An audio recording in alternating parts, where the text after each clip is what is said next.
Hello everyone, welcome back to another tutorial. So in this tutorial we're going to be setting up Laravel validation, and I've already set up a Laravel Breeze application and created the user to log in.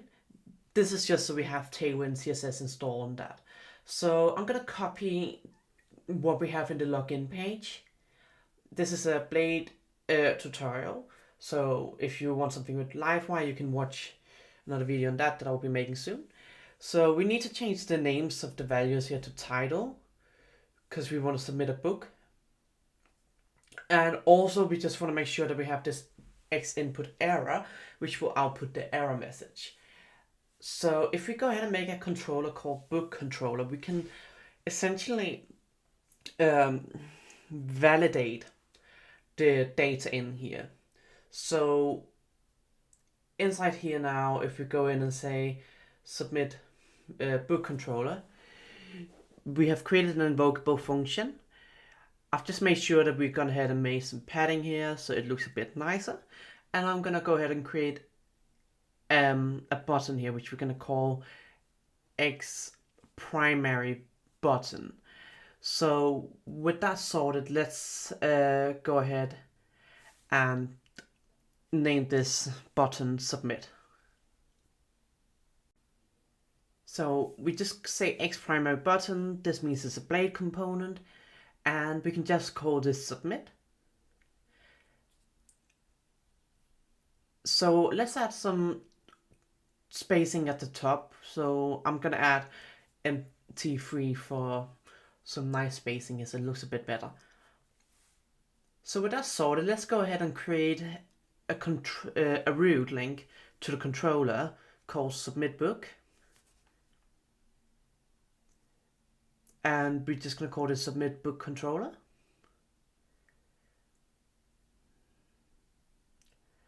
And we're going to name this submit book as well.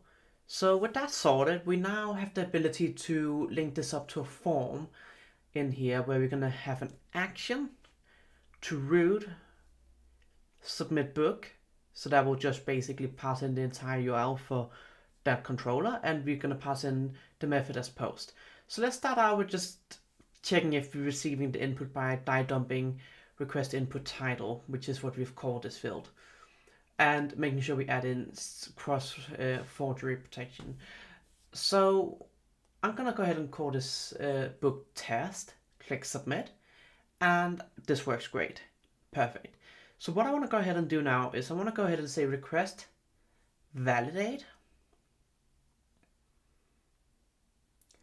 And then in here we can now say title and make it required.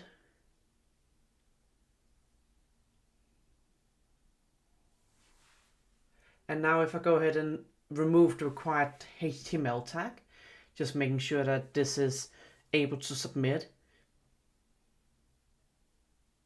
I'm now going to say test and without anything in it, and it works fine, perfect. So it's now requiring this. You could go ahead and add more in here. For now I'm just going to show you how this works with a single input file just to make it quick. So we can now say minimum 5, that means we have to type in at least 5 letters or characters before it would work. So if we now go back and say, for example, something like max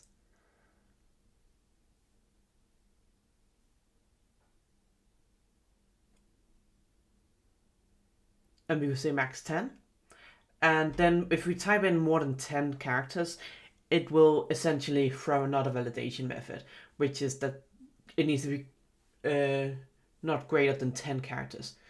And if we then just type in exactly 5, it submits again, which is perfect. That's what we want.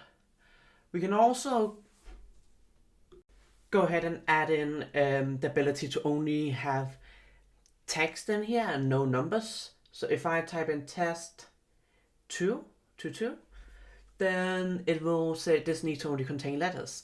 The same thing goes for if you only want it to contain, for example, numbers, you can say numeric, and if we submit this again, it can only contain numbers, and it will work fine if we submit more than 5 numbers.